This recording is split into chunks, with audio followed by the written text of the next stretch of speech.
Hi, Alan Stratton from Woodturning. Last couple of videos I've made brooches and pendants, but I'm not done yet because this one initially was a defect, a mistake, where I cut through the disc into the back material. In the end we salvaged it to make it a very attractive one, but then sometimes mistakes or defects lead you to a new discovery. So I decided to take that idea and make another brooch disc. In this case, I laminated another different color wood to the back side so that I could deliberately cut through the front disc into the back and achieve different shapes and forms. This one's just a change into the color, as is this one's a halfway in between two different colors. This one leaves just kind of a reverse little half moon button. Anything goes. So let's make this disc. On the other hand, I've been using Linda Ferber's very quick and easy skew axis jigs, if you will, or skew axis chucks. If you remember a while back, we used this egg chuck to finish the ends of eggs. I've been searching for other uses for this egg chuck, and I think I found one here. It does require a little bit more turning in order to use it. You remember on this one, it was a PVC joint, compression joint, that we put a disc in the bottom to hold the bottom of the egg, and then a ring on the top to hold the top of the egg, all held together by the PVC fitting. To adapt this, I in effect made it into a ball and socket joint. So here's the equivalent of the egg, but instead of the small end, made more of a tenon on the end. Another feature of this, however, that I discovered in the process is to leave a chuck hold or a little bit of a dovetail tenon here on the end, so that if you do need to readdress this and glue on another piece or tool it back, you can hold it in a chuck while you fix the tenon. Don't have to make another one, although it's really not that difficult. So this ball goes into the same place as the egg.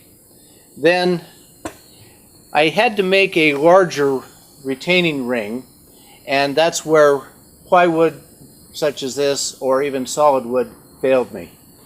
I switched to high density polyethylene and made this disc so it could have a wider space here to allow the tenon to go through, but yet retain the wood, the ball joint, and not split or crack.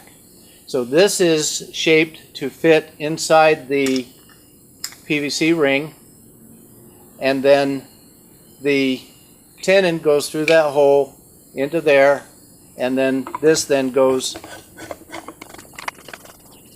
Then with double stick tape or hot melt glue that I used, fasten the disc to the face of this tenon, loosen it, rotate it to whatever angle that you want in this jig. It has its advantages. I still like Linda Ferber's for a fixed angle, dirt cheap. I like this one because of the being able to change it in multiple ways without removing it and resetting it into the double stick tape. Each has their pluses and minuses. Why not have both? These are almost free using scrap wood. This one, if you've already made the egg chuck, it's almost free also. If you haven't made an egg chuck yet, okay, it's maybe $15. A far cry from the $100 or more that would be required for a commercial chuck that doesn't have the skew tilt features, which both of these sets do. But for now, let's make another brooch. I'm making my workpiece holder from cedar. Why cedar? Because I have plenty of it to use up. Any wood would do. Let's get around so the real fun can start. Now I'm trimming the end and cutting a dovetail tenon for remounting into my chuck.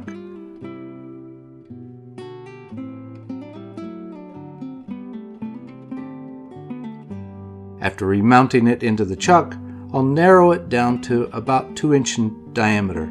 This will easily fit the egg chuck. Next, mark the diameter as a length on the wood.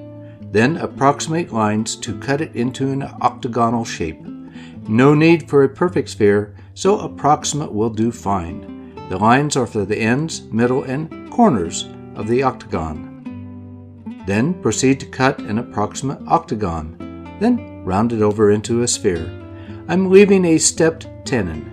Narrow at first to leave clearance for the chuck rim, then a wider tenon for mounting my workpiece. This is good skew practice. A quick sand removes any ridges before parting it off.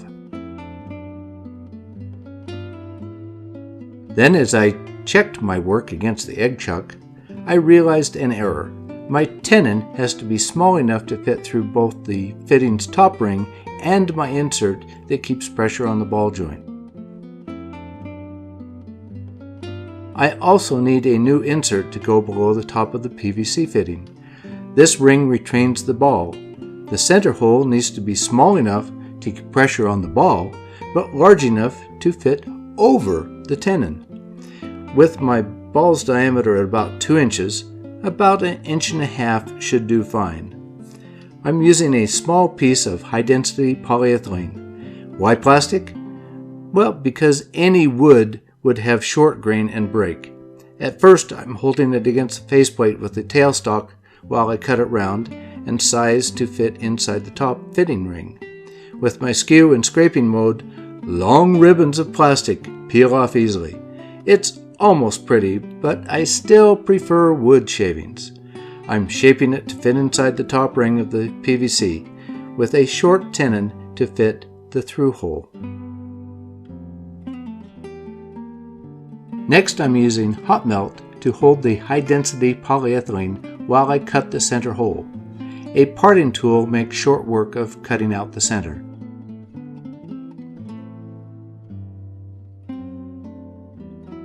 Now to reverse the ring to round over the other side. That short little tenon fitting through the ring provides enough hold to remount into chuck jaws. More skew scraper work to round it over. After attempting to fit everything together, I realized that my tenon is just a little too big. Except now I've already parted the wood off. My solution turns out to be an enhancement. I put the wood back in my chuck and cut a small tenon-like cut near the widest part of the ball. With this, I can remount it into a chuck to refine the tenon. This is an enhancement because I can use this groove in the future when the tenon is worn or damaged. With the ball back in the chuck, I can turn a tenon to add wood to form a new tenon. This is now part of the design. Now I can put it all together and get to what I really want to do. So I'm using hot melt glue to fasten my blank to the ball tenon. I hope to find my double stick tape soon. I want tailstock support without any indent. A quick solution is to put a penny over the point of the live center. Pressure without an indent and cheap. My first task on the brooch is to cut it round and smooth off the top surface. I'll keep the tailstock until the last minute.